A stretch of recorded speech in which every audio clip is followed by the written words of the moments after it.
Hey, welcome back to Get Uncomfortable, and today I wanted to talk to you about something that's very near and dear to my heart, slowing down to speed up.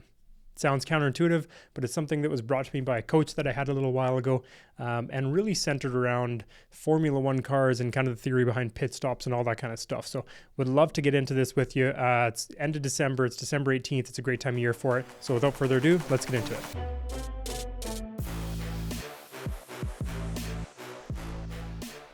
Hey guys, and welcome back once again. Thank you very much for joining me. Another episode today where just kind of me rambling a bit, but I really wanted to talk to you about something that really stood out to me, something that I learned along the way a couple of years ago that has really had a profound impact on my life, and that is slowing down to speed up. I guess really what happened is I had a coach, which I'll break down a little bit here today. I've had a couple coaches. This one in particular was more of a life coach, I guess I would say, not specific to one area of life, but just kind of a general coach. And we really worked through a lot of stuff, a lot of gratitude practice, a lot of productivity, a lot of efficiency. But one thing that we really focused on was my own mindset and the pressure that I put on myself. And in that, the pressure that I put on myself to just feel like I always had to keep going. Whether I was getting results or not, I just felt like everything was a lever that the harder I pulled the lever, the more results I got. And this coach was very valuable in me changing that mindset a bit. So what actually happened is she introduced to me the theory of, well, she kind of tricked me like a good coach will. You know, they say, what do you want? What do you expect? What's something you're interested in? We started talking, and she was guiding the conversation, and she was asking me about Formula One. And at this point in time, we had really just recently started watching F1 races. So it's very new to us. But again, just because it's something that was in my life. And again, this episode right now, coming off the heels of a Formula One season, which was really exciting and fun to kind of follow along with, similar to my previous episode, Winter is Coming, where I was watching Game of Thrones. A lot of things just kind of in my life where I tie, whether it's social, enjoyment, entertainment, tie a lot of these things to mindset. So essentially what happened, she was asking me about my life and what we were doing and blah, blah, blah. Or as my buddy would say, yada, yada. And so yada, yada, we were talking about Formula One. And later on in the conversation, something had come up where I was just like, yeah, I just need to keep going. And she was very results oriented and building efficiencies. And I was of the mindset at the time where just the more pressure you put, kind of the whole, diamonds are created under pressure, right? So the more pressure you put, the better the diamond.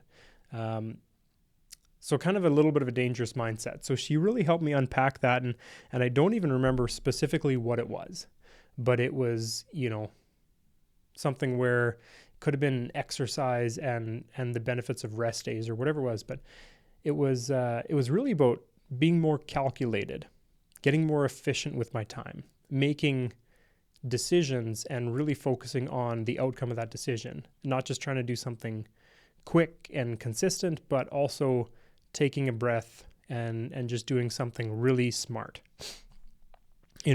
Actually another story that pops up to me now that I'm talking about it, I don't know where the story came from, but it was a Buffini training thing, which I'll explain a little bit. But I know Buffini tells a couple stories, and one in particular that stands out would be the guy that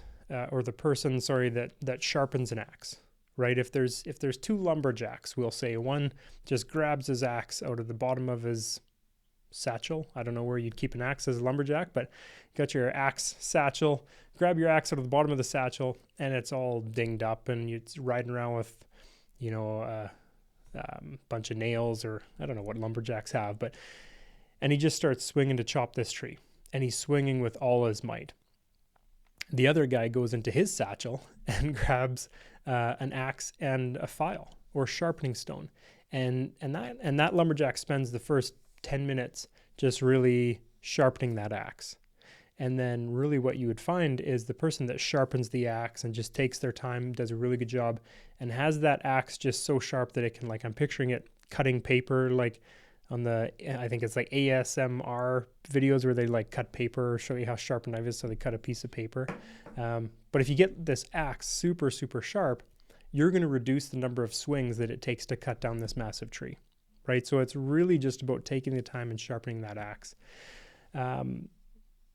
Similar to, like I said, the slowing down to speed up, the F1 car pit stop, all that kind of stuff.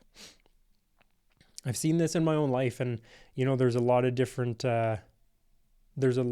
aspects of life where you can really find the value of just being super calculated. And I think that's one thing that my coach really helped me at that time was there's so many things in life where you can just be very, very calculated and just sharpen that axe, stop for the pit stop, get fuel, have a nap, whatever that is. So before I get into that, I wanted to talk about coaching a little bit, because talking about this reminds me of the importance of coaching. I mean, this would be one. So this coach in particular was a Tony Robbins coach. I've shared my Tony Robbins stories and stuff like that with you in the past, but she was very, very vital in changing a lot of my mindsets and stuff like that. She had accomplished some really, really cool things in her life. And I think that's valuable to know somebody that has, built businesses, quit smoking, lost weight, all that kind of stuff, and how those skills actually transfer. Because one thing about finding a coach is you want to find somebody that has been where you want to go, or has accomplished what you want to accomplish. Effectively, if I want to coach in real estate, I'm not gonna go hire a lumberjack to coach me how to sell real estate. If I want if I want to get fitter, I'm not going to hire a real estate coach. And for somebody like myself, where I have different things, and I did reference how I used to have this coach, I guess to clarify that is if you have different things that you're trying to accomplish, different goals you've set, different areas of your life that you're focused on, sometimes that's a different coach, right? So effectively, a couple of years ago, I had a Tony Robbins coach that kind of did, help me with everything in a sense. And then I moved on to wanting to focus more on strictly real estate, like building our real estate team. So we switched to a real estate coach. Now it's hard because we're talking about things that two different circles of your life that are very impactful to one another, but I wanted to get really fine-tuned into real estate. And before that, I really just needed a general coach to get going with my mindset. So now we still have that real estate coach, but at the same time, if you look back at different parts of your life, it could be something as simple, like, again, I go back to the typical things, personal, business and fitness, which is kind of my, when I look at my goal structure and where I focus my time, that's the biggest changes.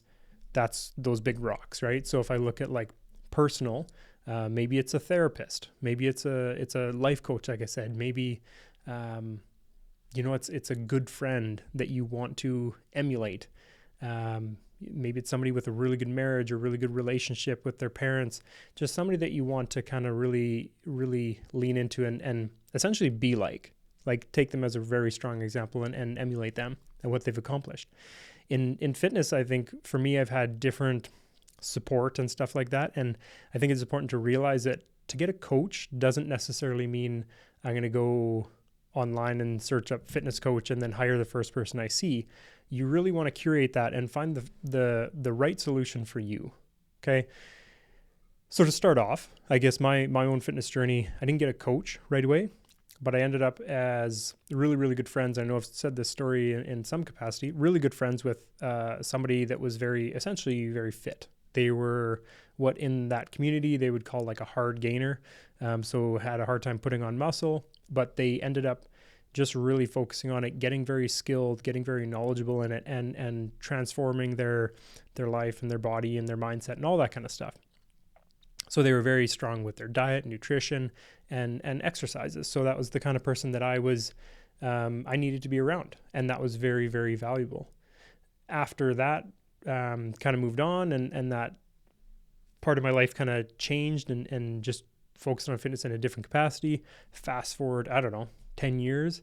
And I ended up, I've talked about Mind Pump on here, ended up getting, not coaching through Mind Pump, but just getting some programs through Mind Pump, right? So it's very different. They get the workouts that you can watch on their website. You can follow their programs. You can kind of follow along, but it's not a typical coach like many of you would think with a personal trainer. After that, I still use that. I learned some stuff from my original workout partner. I learned some stuff from the Mind Pump workouts, and then I wanted to dial into nutrition, which is effectively where I'm at. I still have a nutrition coach right now, and my goals were centered around, or I guess to support my goals, I wanted to focus on my nutrition a bit better and learning about what I'm eating and maybe figuring out how I can tweak that a little bit better to give myself every little advantage I can. So even today, I have somebody that is a nutrition coach, and she's super, super valuable. I can send her my food. I can send her questions, anything like that. And then we have a check-in every once in a while. And it's just finding somebody that's spent a good portion of their life learning what you want to learn, and then they can condense it, bring it back to you, and give you the most valuable parts that will apply to your situation. So I don't need to waste a bunch of time in figuring out, what to do and when. She can say, well, this is essentially what you need to do, and this is why you do it, and this is the result that you'll get. So I think there's a lot of things in there. So, that's personal. I think we did fitness, real estate. Again, like when I got into real estate, following Buffini, a bunch of programs on like how to become a realtor, set up your systems, how you want to do it. It's that contact, care, and community, how to sell real estate. Learned a tremendous amount from those coaching programs that I'm super, super appreciative of. And essentially my longevity in real estate was dependent on learning these systems and these mindsets for the business. But then over time, I needed to add a different layer, right? So we ended up getting a team coach. So that's building the team systems, how to support other agents. And so I guess you get where I'm going with this. Like you need to have a coach that fits for where your life is and for where your goals are. And you need to pick a coach properly that supports. Our team coach now.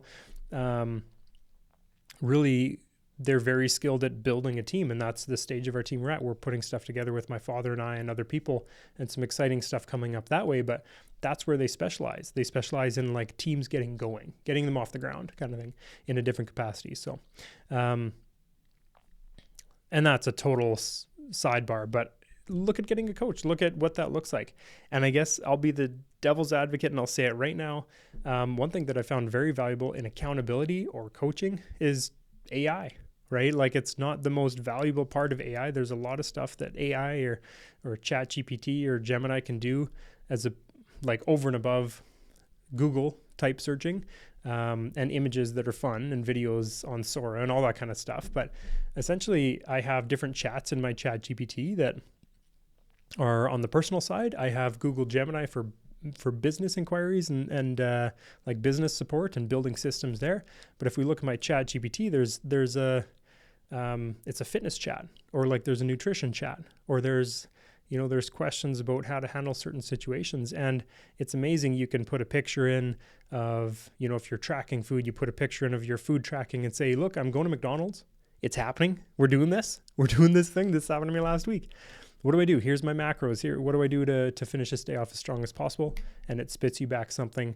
So again, not a coach, but essentially what I'm saying is find coaching, find that accountability. You don't have to spend, $1,000 a month on a one-on-one professional coach.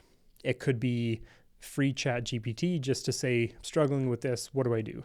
It could be a nutritionalist that you have where it's like, where do I go next? It could be, a really good accountability partner, a really good friend, essentially. Some of my best coaching, we had just accountability groups in our office, and just the ability to go back to them and say, look, I accomplished my things this week, or even better, I did not accomplish my things this week, and then hold each other accountable. There's the goals and there's the punishments for that, but hold each other accountable to that.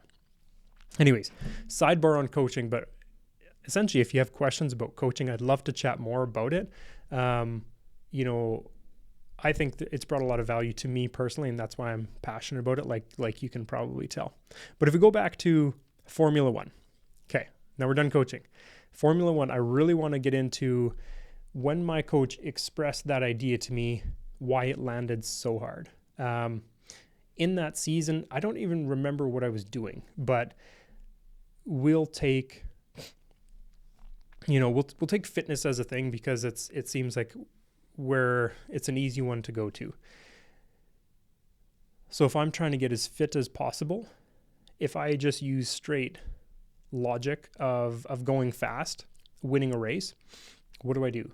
I sign up for a full marathon and I just run, and I don't eat, right? That would be, in theory, that's how you would lose body fat, right? Is you just beat your body up running and you don't consume nutrition.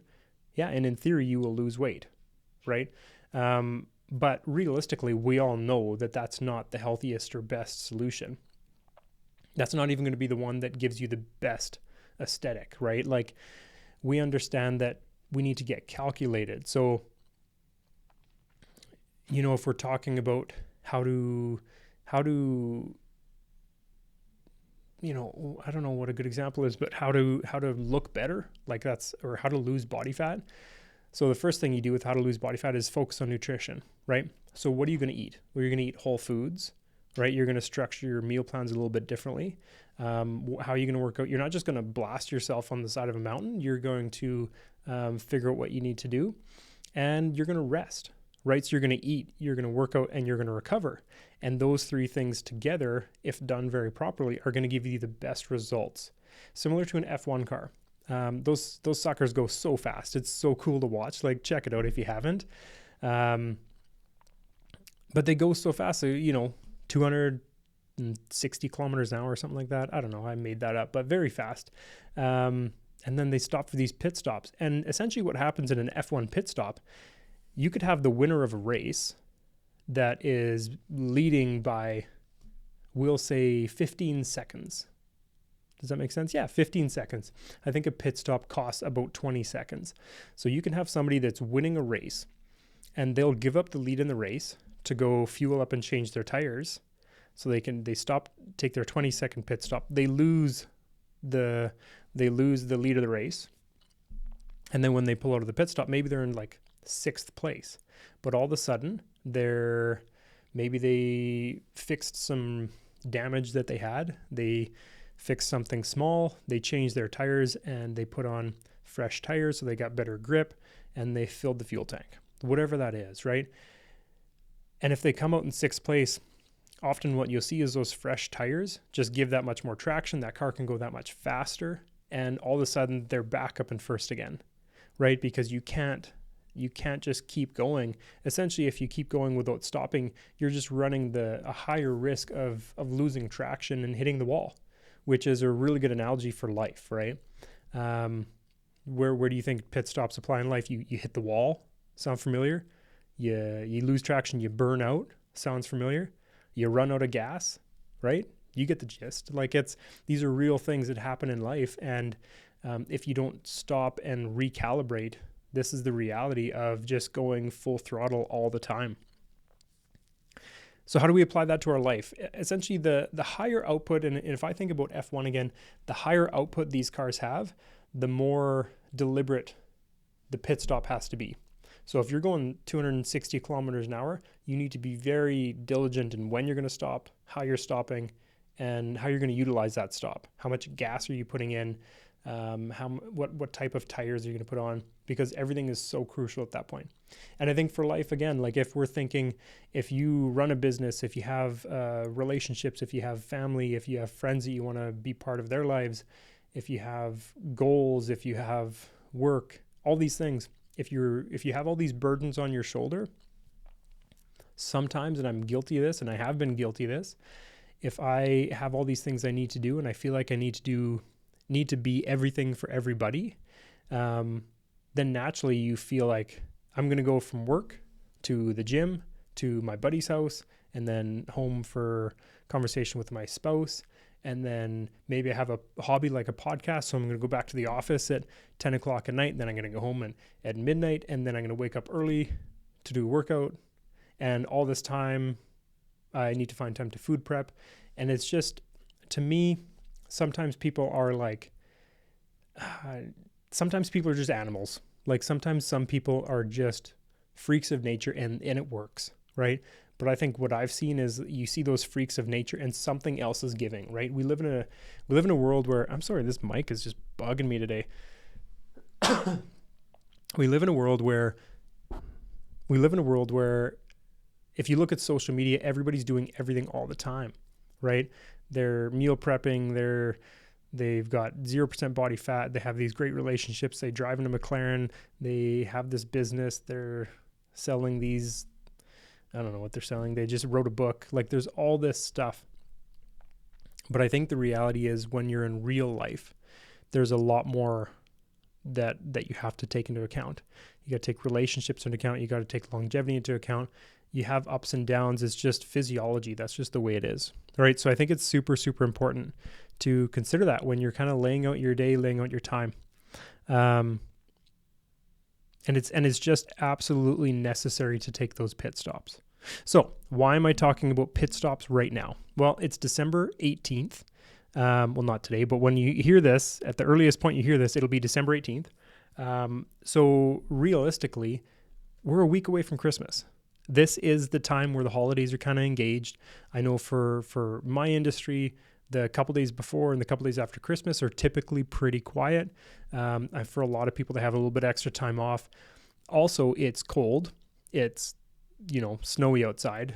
I think I already mentioned this, but last time I recorded an episode, I was talking about how it was December and there was no snow on the ground. And boy, did that slap me in the face, because it's a crazy amount of snow. It's like minus 25 outside. It's brutal. So how are we going to utilize this time? And I think one thing that I've always really, really enjoyed, and now I see, I see more benefits of it, is just downtime. And the holidays, that Christmas season, the end of the year, is for me the best time to have that downtime. It's an opportunity to, in life, just kind of like relax, take a breath, fill the tank, get some extra sleep, just build memories, all that kind of stuff that kind of fills your cup. Building memories and focusing on life's purpose really does have a massive positive impact into your business and life after January 1st, right? That big cutoff date when all that big stuff has to happen again. I think also the time of year is a great time to reflect, and I'm guilty of not being as grateful as I should be. Even though I have a gratitude practice and I do my best, sometimes it just is tough. It's a tough thing to do. It's not difficult, but it's tough to do consistently, right? So I think for me, the end of the year is a really, really wonderful time to just re-engage, figure out how that looks. You kind of look back and reflect on your year. I guarantee if you're listening to this episode right now, you have something to be thankful for. I don't want to be, depressing, but you're on the right side of the ground. I don't know what the saying that all the old farmers say, you're 6 feet above, not 6 feet below. There's something old people say about being alive. So we're here, we're listening. We have the ability to be here. Even if you had a fight, I just seen something from a friend that posted on Instagram, which was perfect timing, about gratitude. And it's just, if you have the ability to wake up in the morning and have a fresh start, you have a lot to be thankful for. So Christmas, the holidays, the end of the year, whatever your traditions or beliefs are, it's a great time to just re-engage, recharge, and get going for effectively the new year, but starting that with rest, recharge. Even in F1, another F1 example is they have batteries. And so after all these pit stops and stuff like that, they still have a battery in their car that they have to let recharge. The car recharges the battery. They hit the switch and they can use this battery power up. But that battery power does not last forever. It runs out. Batteries die, right? So we need to really make sure that we're recharging, recalibrating, focusing on gratitude, and then moving forward, right? With that gratitude, in the sense, is really focus on the fact that, gratitude, if you're grateful for what you have, you can expand on that, but you're never going to be able to, or I believe anyways, you're never going to be able to get more than what you have if you're not grateful for where you are. And I struggle with that almost every day. I think it's human nature to want more. We want more of everything. We want abundance in every aspect of life. But I think it's very, very important to ground yourself and stay centered and say, okay, I can want more, but I really need to focus on what I have and show appreciation for what I have and how I got here. Because at the end of a calendar year, you've put in a lot of work. And sometimes if you don't, it's kind of like if you don't celebrate it, you're just moving the goalposts. You might have achieved a bunch of your goals that you set out at the beginning of 2025. I don't know if you're a New Year's resolution goal writer, but if you set out a bunch of goals, you could have achieved a bunch of them. But unless you actually look back and focus on the goals you set and the fact that you achieved them and how you achieved them, you're just moving the goalposts. You're not celebrating. It's crucial to celebrate. We're going to talk about some of this kind of stuff in another episode in January, but it's crucial to celebrate because it rewires your physiology to be able to do more. If you're never celebrating the wins, the work gets really hard and gets a lot harder to stay on top of.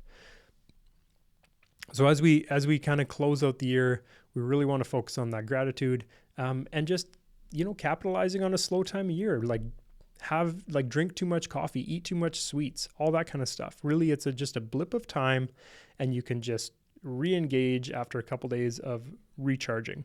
Watch those old movies, go through the Home Alone movies, read a book, play board games. In my house on Christmas Day and the days around it, we love just drinking too much coffee and playing board games on the floor. Sometimes the best times we have are when it's -30 and snowing and you're kind of like locked in your house, because there's really no reason or ability to leave. And we really just find, actually a really close friend of mine was telling me his house had a power outage the other day. And that power outage was a real blessing, right? When else do you sit with your family in the dark and talk? But sometimes we need to be forced to do that. So what I'm saying is the holidays is a great time to do that. You're getting forced to rest. You're getting forced to take some time off. Do it, enjoy it, recharge, because even F1 cars have to recharge before they start back on that race. Hopefully that makes sense. Hopefully that's not just too rambly, but I really appreciate listening to that. That one is really near and dear to my heart. I think it really applies where we're at right now. I want you to finish the year strong, but also in that finishing strong, we need to celebrate, we need to rest, we need to recharge, and we need to get re-engaged for 2026. I'm really excited to connect with you. Next episode is dropping January 1st. I'll see you then.